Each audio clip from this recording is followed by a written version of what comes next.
Welcome to the Church and Culture Podcast, a weekly discussion with Dr. James Emery White on the latest trends happening in culture and where and how the church should respond.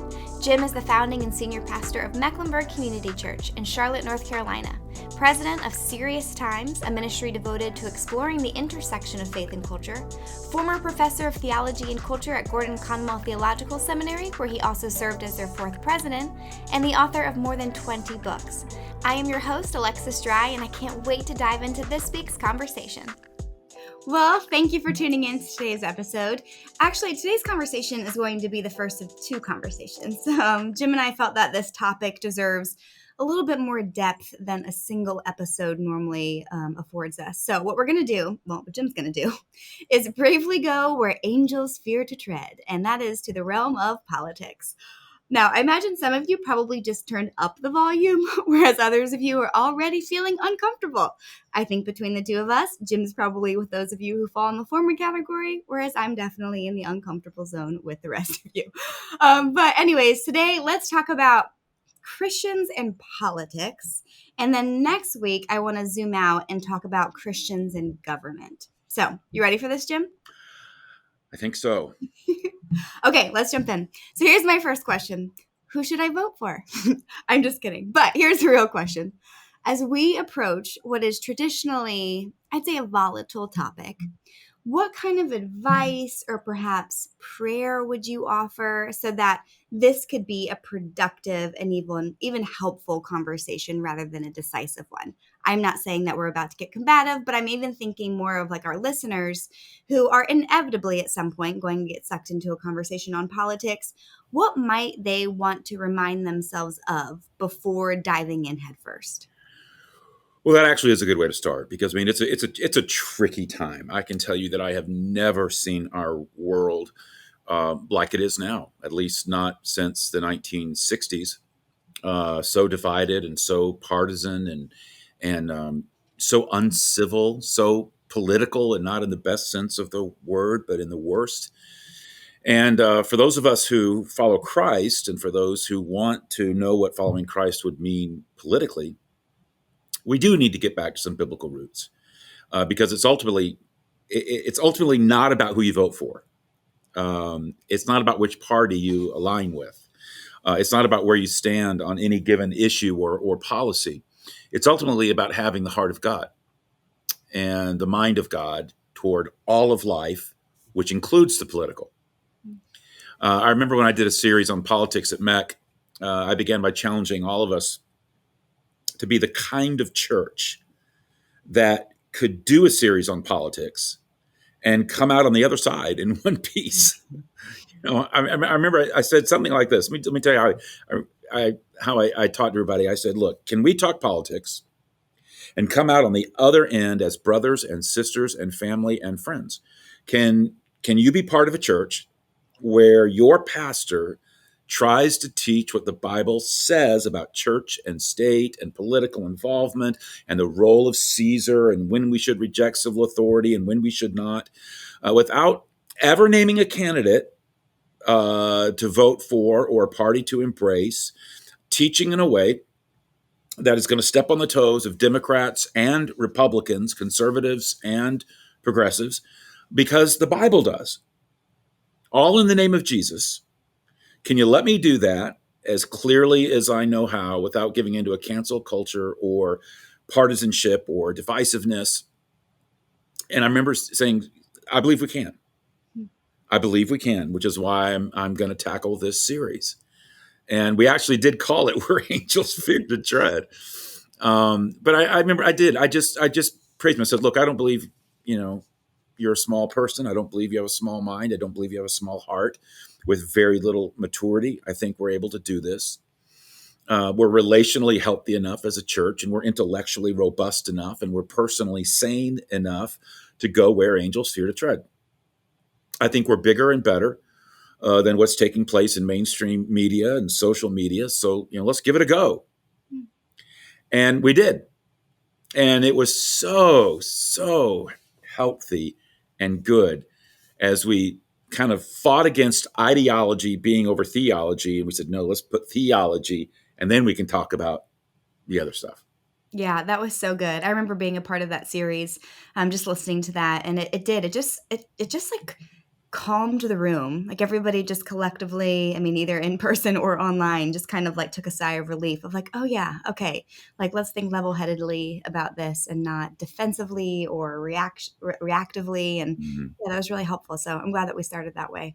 Now, this next question might seem a little odd, but I guess I'm just asking, like, do politics even matter? And I'm sure they matter, but for the Christian of whom the Bible says is, a sojourner to this world, how much should politics actually matter to a Christian?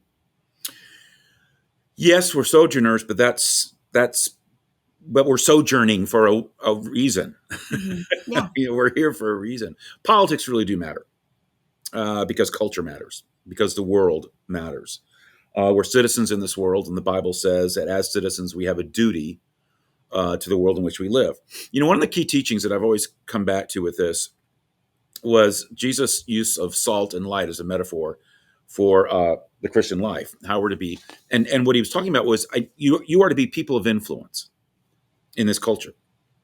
We're to be those people by becoming salt and of the earth and light of the world. And those are very important metaphors that it would be easy to kind of say, oh yeah, salt and light, kind of be glib about it and move on and not really realize the depth of what he said and the power and the potency of what he said. In Jesus' day, so let me chase that if I can.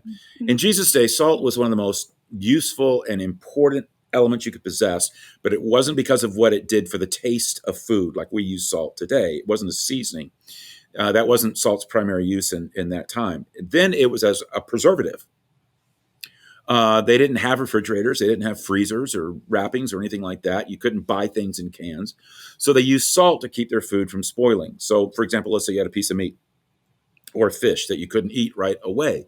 Well, you would take some salt and you would carefully rub that salt in. And that salt, if rubbed in an appropriate, correct way, would keep the meat from decay. It would keep it from going bad.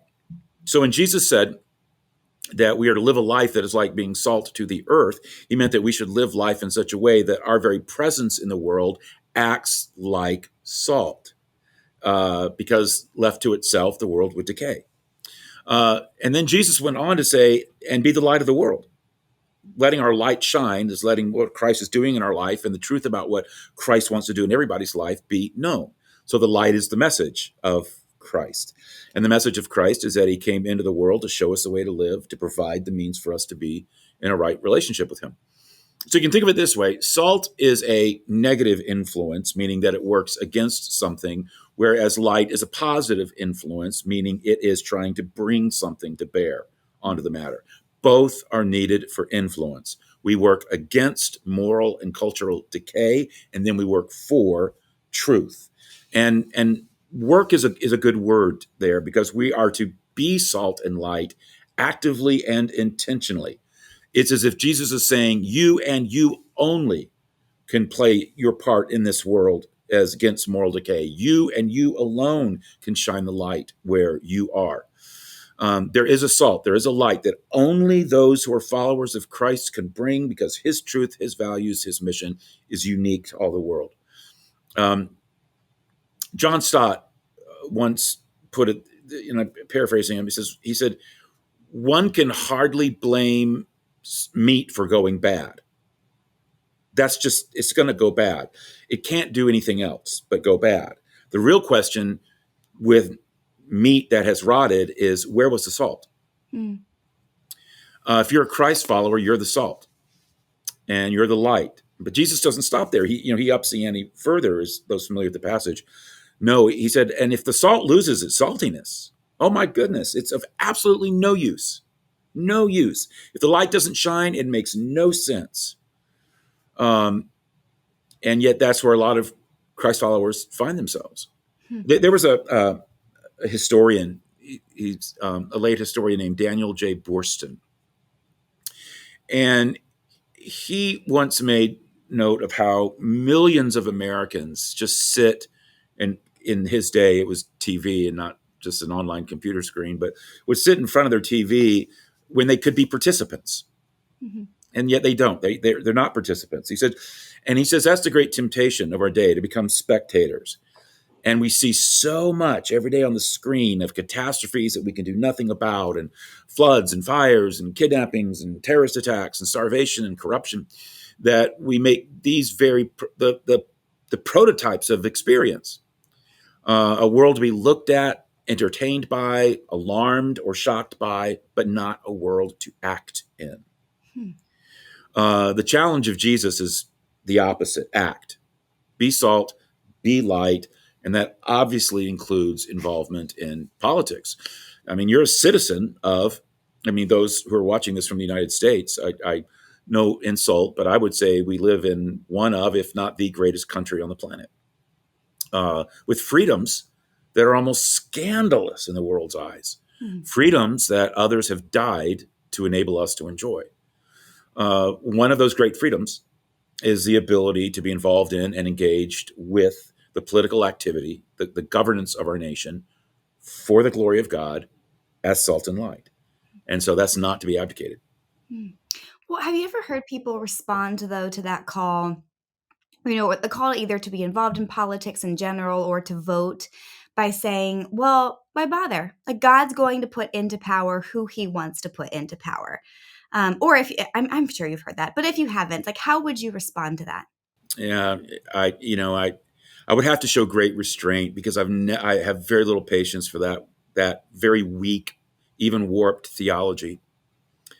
I will get asked, though, from time to time, whether Christians should even vote, mess with politics, bother. And they do. They say something like, well, why bother? God's going to do what God's going to do. And you'll even hear people say that about prayer. God's going to do what God's going to do. Why pray? And I just have to remind them. I said, well, okay, but what God has willed is to take your prayers into account.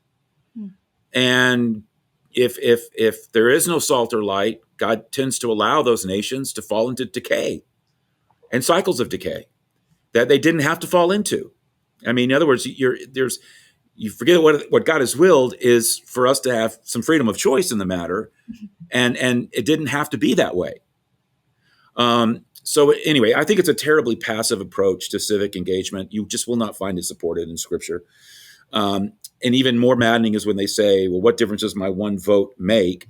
Which, historically, you look at all these elections, you can go and Google elections lost by one vote. Yeah. But even more to the point, even if you feel like your vote doesn't matter, when it does, that has nothing to do with fulfilling our responsibility as Christian citizens. So let me put it as clearly as I know how. For a Christian, it would be unconscionable not to be engaged in politics, at least at the most elemental level, which is to exercise your freedom excuse me, and your responsibility to vote. It would be abdicating our role as salt and light. So here's the bottom line about the Christian in politics. We're to be actively involved in any and every way we can to prevent moral decay and to spread truth. That means Christians can and should pursue vocations in politics and run for office and serve their country and work for legislation, and most certainly, the bare minimum, vote. Anything and everything we can do politically to be salt and light should be done. That is a biblical mandate from Jesus. Well, let's bracket off involvement in politics on an individual level as a Christian. What about on an institutional level as the church? Like, some churches, they steer as far away from politics as absolutely possible, and then others regularly bring up political issues. So I guess I've got two questions here. The first is, are there any official rules or laws for how much a church can engage politics? And then, as a follow-up to that, like, within those boundaries, those rules, do you have any personal opinions about how much a church should engage politics? Well, let me answer the first, and if I don't get to the second, prompt me. Okay. Since 1954, this all started in 1954, when then Senator Lyndon Johnson proposed and successfully passed legislation prohibiting nonprofits, including churches, from either opposing or endorsing a candidate, which, by the way, a little political history, was after he himself had been opposed by a nonprofit organization. So absolutely no link with that legislation, what they did to him. But since that legislation, churches may not, here are the handcuffs, here are the rules. Churches cannot directly endorse or support a political candidate, endorse or oppose a political candidate. The key word is directly. The church can, no church can officially say, we endorse John Doe or we oppose John Doe. Not only that, but no pastor can send out a personal written endorsement on church letterhead. Political signs cannot be displayed on church property. The only participation in the political process that is allowed is indirect, which means pastors can personally endorse a candidate. I can tell you who I like in the church parking lot or at the grocery store, and as a part of normal conversation. I'm not robbed of that. I could use my personal blog or Facebook page or X or Instagram account to say whatever I want. I just can't do it directly from the podium. As a pastor, I can also personally work for a candidate. I can contribute financially to their campaign without any problem. But the church itself cannot contribute financially with church funds, even if the church membership voted to say, we want to do this. Well, you can't. I can also endorse a candidate in print, and then if I do that, I can use my title and I can use my position. I just can't use official letterhead. I'm free to speak and teach on every conceivable moral, social issue that may be part of the political debate. Abortion, gay marriage, social justice, Black Lives Matter, sexism, Me Too, the economy, healthcare, immigration, gender identity, any and every issue.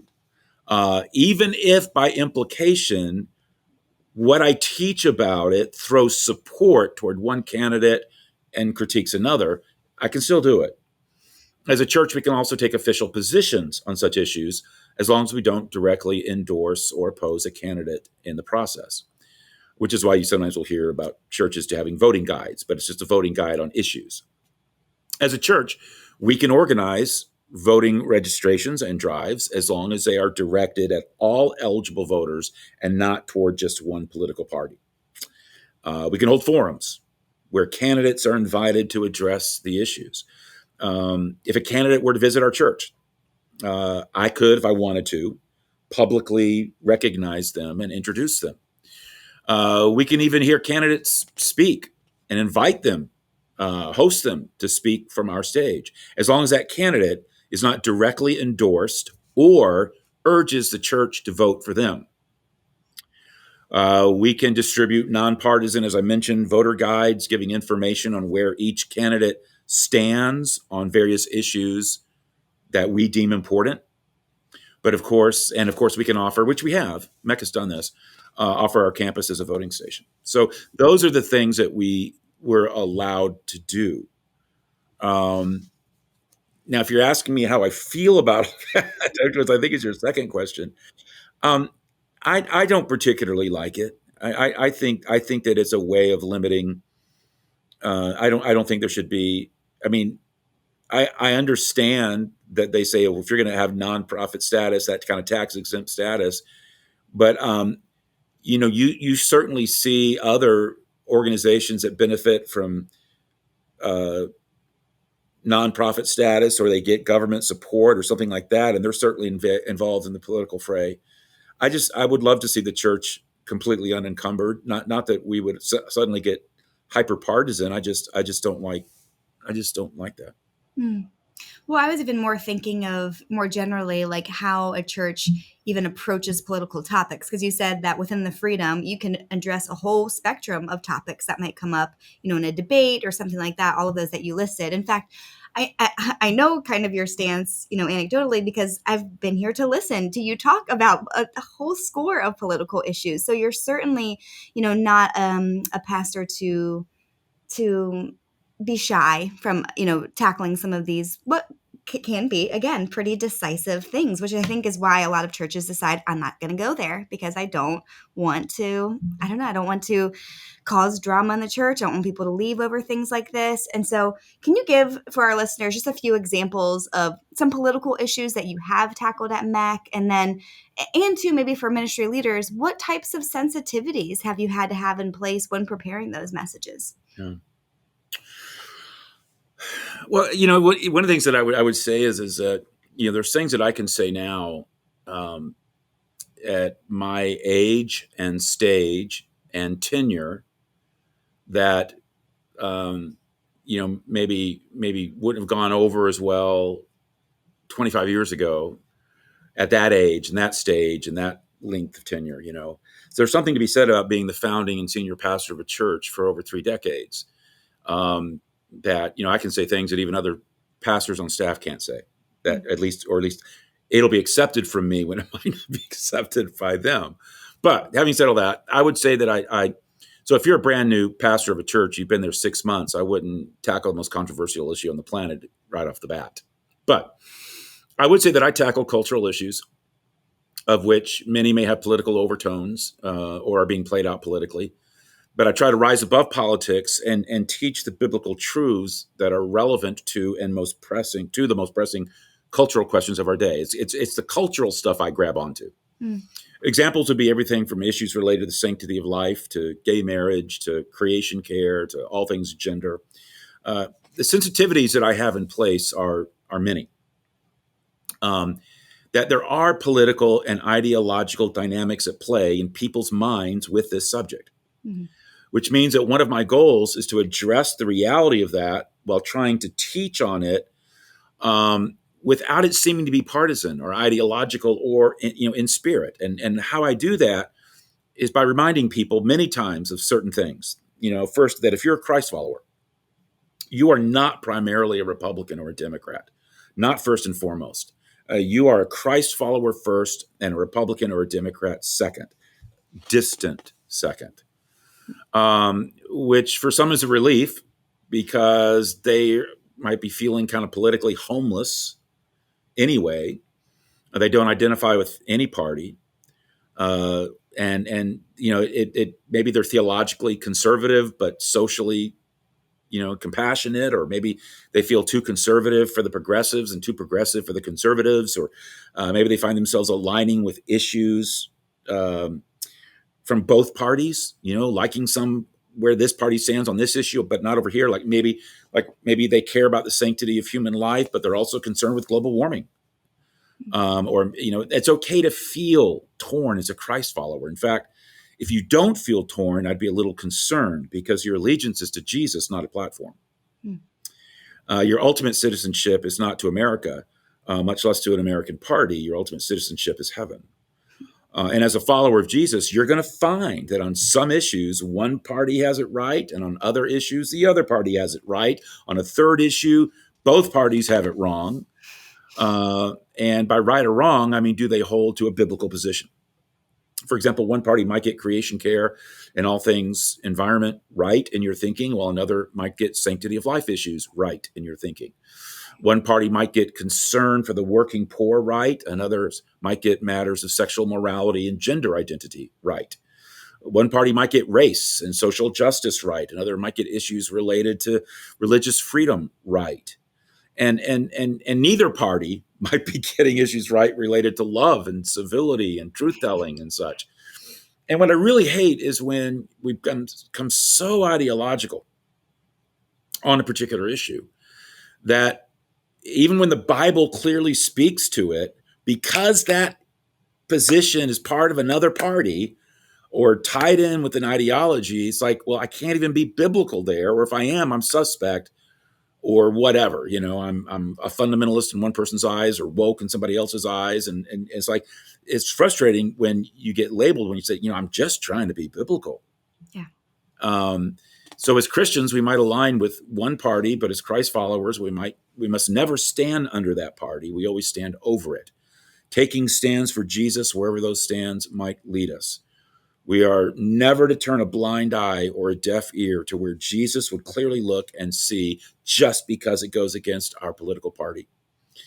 I remember Martin Luther King once, I thought he put this brilliantly. He says, we are not the master, as Christians, he said, we're not the master of the state or the servant of the state. As Christians, we are the conscience of the state. And I thought that was well put. Yeah, very well said.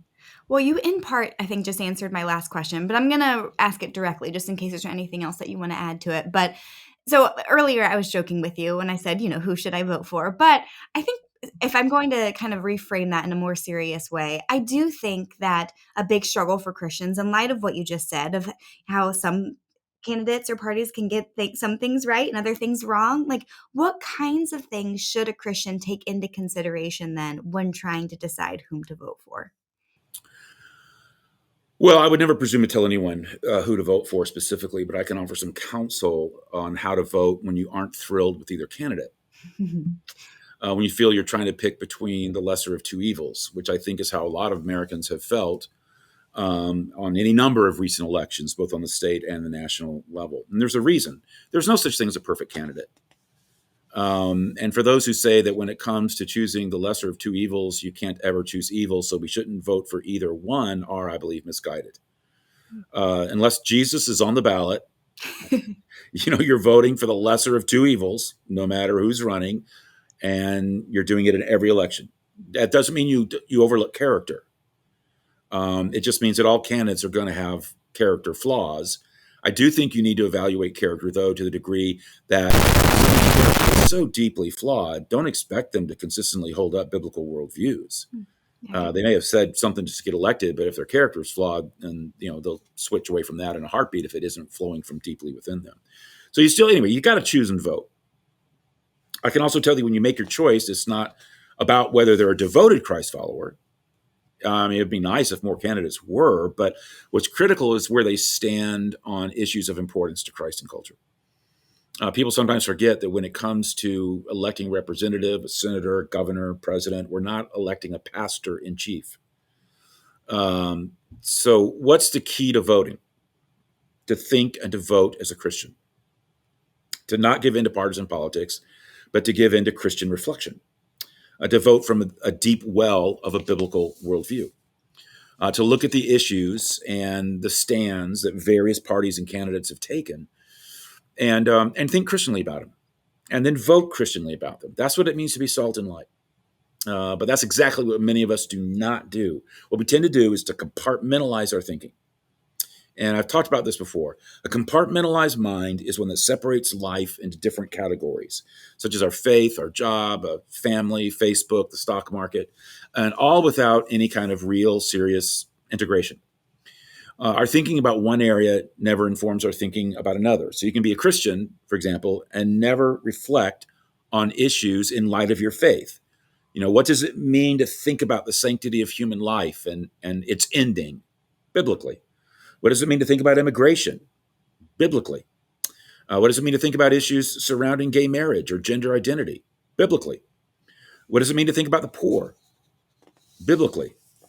It's stunning how few Christians ever attempt to look at the issues through a biblical lens. They just swallow an entire platform, left or right, uncritically, and then hold to it with evangelistic zeal. But that is putting party ahead of Jesus. I remember reading a study that came out of Lifeway Research during the election cycle back in 2016, I believe it was. It found that only 1 out of every 10 Christians said the Bible shaped their political views. Now think about that. Only 1 out of every 10 Christians said the Bible shaped their political views. The vast majority, 90%, said they were influenced by friends or media, their party, that kind of thing. And don't get me wrong, you can have two Christians agree on the values of the Christian faith, but disagree on how best to flesh them out to get to the biblical goal legislatively. But to only have 1 in 10 bother to find out what those values are is unthinkable.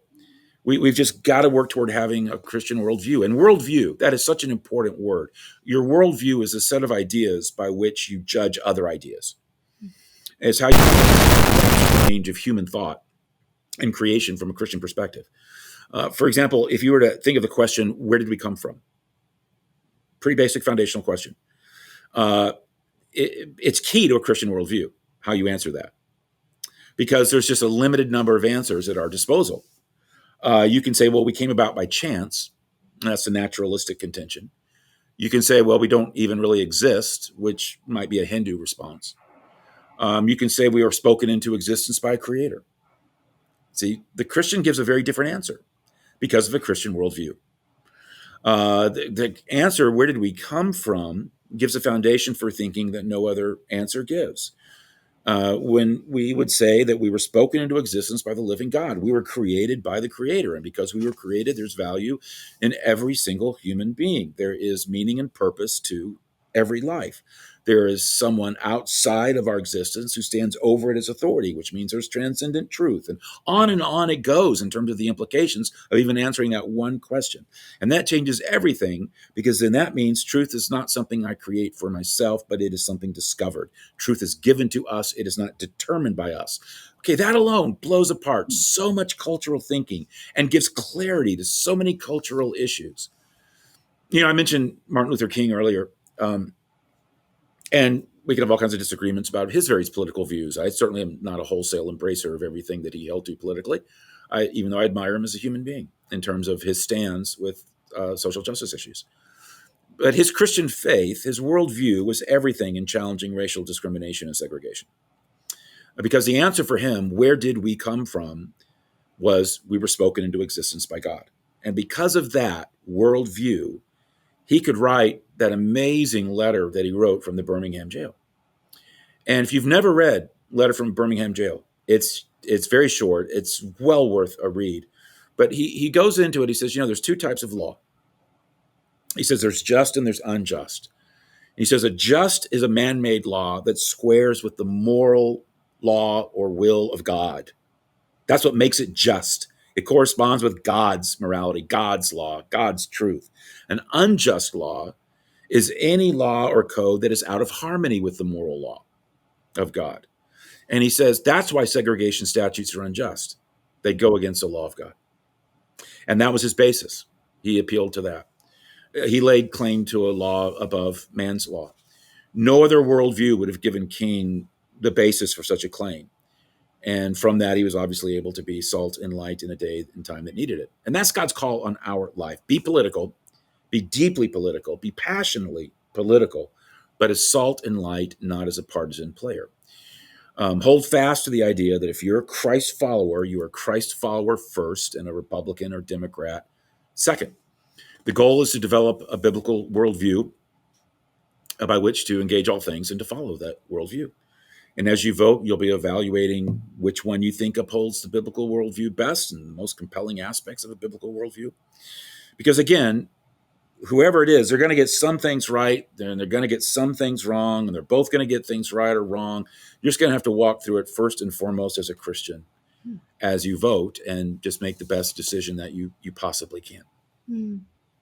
Well, I know it seems like we're just getting started, but we're going to put a pin in the conversation for now because, we do have a lot more to tackle, but we're not going to take up your entire, next hour or so with this podcast. So we're going to put a pin. Like I said, we're going to pick up this conversation again next week. Maybe you take this break as an opportunity to, share this with a friend so they can join in the conversation next week when we release that one. But either way, looking forward to it, and I hope you guys join us for that.